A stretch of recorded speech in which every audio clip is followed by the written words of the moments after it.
இயேசு மக்களிடம் ஓமைகள் வாயிலாகவே பேசினார். ஓமைகள் என்பவை சிறு கதைகள். இறை அன்பை பற்றியும் மனித உறவை பற்றியும் இயற்கை பற்றியும் நாம் பலவற்றை ஓமைகள் வாயிலாகவே அறிந்து கொள்கின்றோம். விதைப்பவர் ஓமையிலே விதைகள் 4 நிலங்களிலே தூவப்படுகின்றன. இந்த ஓமை மனிதனுடைய 4 வகையான இயல்புகளை நமக்கு எடுத்து காட்டுகின்றது.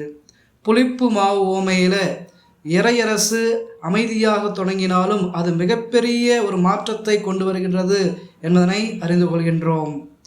கடுகு விதை ஓமையிலே கடுகு பார்ப்பதற்கு சிறிதாக இருந்தாலும் அது வளர்ந்து மிகப்பெரிய மரமாக ஆவது போல இறையரசு சிறிதாக இருந்தாலும் அது வளர்ந்து அனைவருக்கும் பயன் தரக்கூடிய ஒன்றாக அமைகின்றது. இயேசுவின் போதனைகளை நாம் எடுத்துக்கொண்டோம் என்றால் 35% அவர் ஓமைகள் வாயிலாகவே இறைவாக்கு உரைத்தார். மனிதர்கள் எளிய முறையில் அனைத்தையும் அறிந்து கொள்வதற்கு, புரிந்து கொள்வதற்கு, நினைவில் வைத்துக் கொள்வதற்கு இந்த ஓமைகள் வாயிலாக இயேசு பேசினார். இயேசுவுக்கு எதிரிகள் இருந்தார்கள். அவர்களுடைய சூழ்ச்சியிலிருந்து தப்புவதற்காக உண்மையை அவர் வெளிப்படையாக பேசாமல் ஓமைகள் வாயிலாக அனைவருக்கும் உண்மையை அவர் எடுத்துரைத்தார். ஓமைகள் வாயிலாக நம்மிடம் பேசிய இயேசு அந்த ஓமைகளுக்கு ஏற்ற விளக்கத்தையும் அவரே நமக்கு அளிக்கின்றார். மனிதர்களுடைய புரிதல் சில நேரங்களிலே தவறாக போய் முடியலாம்.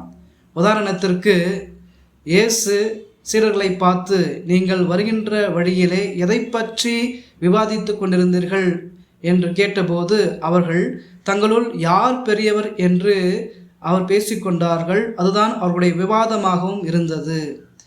அதன் பிறகு எம்மாவுஸ் என்கின்ற இடத்தில் இயேசு சீடர்கள் அவர்கள் இயேசுவை பற்றி பேசும்போது இயேசுவினுடைய இறப்பு ஒரு விபத்து என்று அவர்கள் பேசினார்கள்.